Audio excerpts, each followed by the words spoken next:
Bismillahirrahmanirrahim. Assalamualaikum warahmatullahi wabarakatuh. Perkenalkan, nama saya Muhammad Farhan Anwar dari kelompok 1 kelas A1. Pada kesempatan kali ini, saya pribadi akan mewakili teman-teman untuk mempresentasikan materi kami, yaitu kehadiran ilmu komunikasi, yang dimana materi kehadiran ilmu komunikasi ini terletak di bab 1 pada modul pengantar ilmu komunikasi.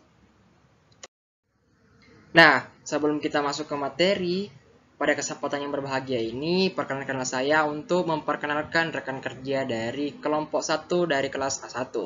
Yang pertama ada saya sendiri, Muhammad Farhan Anwar, ada Wahyu Nur Alim, ada Rifki Surya Chandra, ada Abdul Wahab, ada Muhammad Irgi Mubarak, ada Rafli Manan, ada Andi Muhammad Farhan Al-Harits, ada Muhammad Daniel Ramadan, dan ada Muhammad Hairil. Nah, kita masuk ke materinya. Apakah itu ilmu komunikasi? Nah, dalam Wiryanto pada tahun 2004, para ilmuwan dapat mengembangkan ilmunya ke tingkat yang lebih lanjut. Ilmu bukan ibarat sebuah bangunan gedung dengan dasar yang abadi. Struktur ilmu, bahkan apa yang disebut pokok ilmu pun mengalami perubahan. Pendapat ini dapat dilihat dari dua sudut pandang pendidikan. Yang pertama, penyelidikan mengenai segi historis ilmu-ilmu yang membawa kita kepada pengertian pada ilmu yang sama. Yang arti dari yang digunakan dapat berbeda-beda pada waktu yang berlainan. Ilmu dapat mengalami perubahan pada suatu waktu, tetapi masih menampakkan kesinambungannya pada waktu tertentu. Yang kedua, ciri dari suatu ilmu adalah memiliki metode, berarti penyelidikan berlangsung menurut suatu rencana tertentu. Metode ilmiah berarti mengadakan penataan data sebelum ditata. Ia merupakan satu tumpukan yang kacau balau.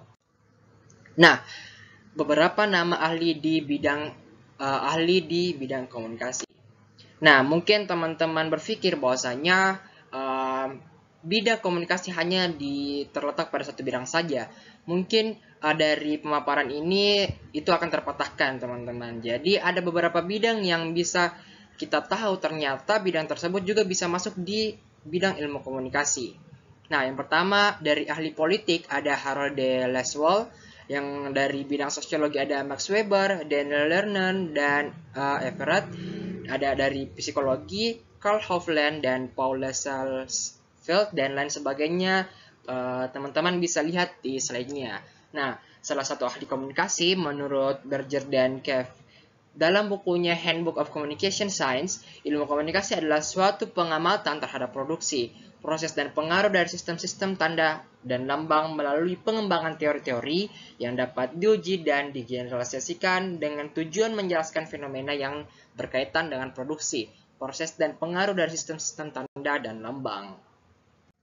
Oke, selanjutnya teman-teman bisa lihat pada tahun 1960, International Communication Association atau ICA sudah mencerminkan ilmu komunikasi sebagai disiplin ilmu maupun profesi, antara lain. Yang pertama itu ada information system atau sistem informasi, yang kedua ada interpersonal communication atau komunikasi antar pribadi, dan kemudian ada mass communication atau komunikasi massa. Yang keempat ada politic communication atau komunikasi politik. Yang kelima organizational communication atau komunikasi organisasi. Dan keenam ada intercultural communication atau komunikasi lintas budaya. Kemudian ada interactional communication atau komunikasi pendidikan dan penerapan teknologi. Dan ada health communication atau komunikasi kesehatan. Nah, komunikasi dapat dipandang seni karena ada dua hal, teman-teman. Nah, yang pertama, nilai estetika yang diterapkan dalam praktik-praktik komunikasi seperti penulisan berita, roman, novel, penyiaran untuk radio dan televisi, seni grafika, retorika, acting, penulisan skenario, dan penulisan buku, dan sebagainya. Dan yang kedua, fungsi hiburan atau enjoy yang dapat mengisi waktu luang seseorang, seperti menonton televisi, membaca surat kabar dan majalah, mendengar radio, dan semacamnya. Nah, definisi ilmu komunikasi. Nah, komunikasi yang merupakan suatu kebutuhan yang fundamental bagi seseorang dalam hidup bermasyarakat. Wilbur Scrum menyebutnya bahwa komunikasi dan masyarakat adalah dua kata kembar yang tidak dapat dipisahkan satu sama lainnya. Nah, dalam hal ini saya mau menjelaskan kepada teman-teman semua bahwasanya komunikasi dan masyarakat adalah suatu kesinambungan yang dimana tidak dapat dipisahkan. Karena komunikasi membutuhkan masyarakat dan masyarakat membutuhkan komunikasi. Nah, pakar komunikasi memberikan definisi komunikasi berbeda menurut perspektif masing-masing. Misalnya, para pakar yang pertama ada filsafat, memberikan pengertian atau definisi dengan menekankan aspek arti atau meaning dan signifikasi pesan. Yang kedua ada kalangan psikolog, melihat hubungan sebab akibat dari komunikasi dalam hubungannya dengan individu. Dan yang ketiga, pakar sosiologi melihat komunikasi dalam kaitannya dengan pengaruh yang ditimbulkannya terhadap masalah-masalah pemerintahan. Para insinyur elektronika melihat metode pengirim pesan-pesan melalui arus listrik.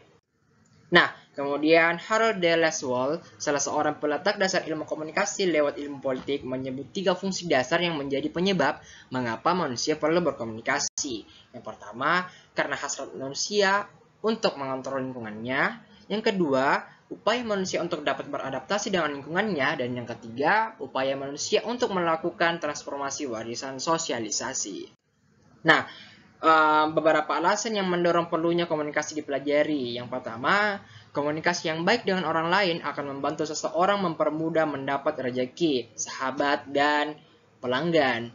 Nah, sudah jelas bahwasanya dengan komunikasi kita akan mudah mendapatkan sesuatu. Misalkan, kalau kita bagus berkomunikasi, maka kita dapat berteman dengan banyak orang. Yang kedua, semakin banyak orang yang tidak mengenal etika dalam berkomunikasi. Nah, dengan mempelajari ilmu komunikasi, secara tidak langsung kita juga mempelajari etika dalam berkomunikasi, karena banyak orang di luar sana yang berkomunikasi tanpa menggunakan etika.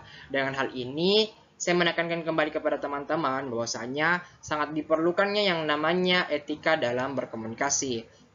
Yang ketiga, dengan mengetahui konsep, teori, dan dasar-dasar praktik komunikasi yang baik, seseorang bisa menjadi pekerja komunikasi yang tampil dan profesional dalam melaksanakan tugas-tugas yang diembannya. Nah, dalam hal ini saya mau menjelaskan kepada teman-teman, kalau misalkan kita sudah memperdalam ilmu komunikasi secara tidak langsung, juga teman-teman mendapatkan brand passion, yang dimana ilmu ini akan berfungsi teman-teman ketika bekerja, karena salah satu hal yang paling penting dalam bekerja adalah ilmu komunikasi.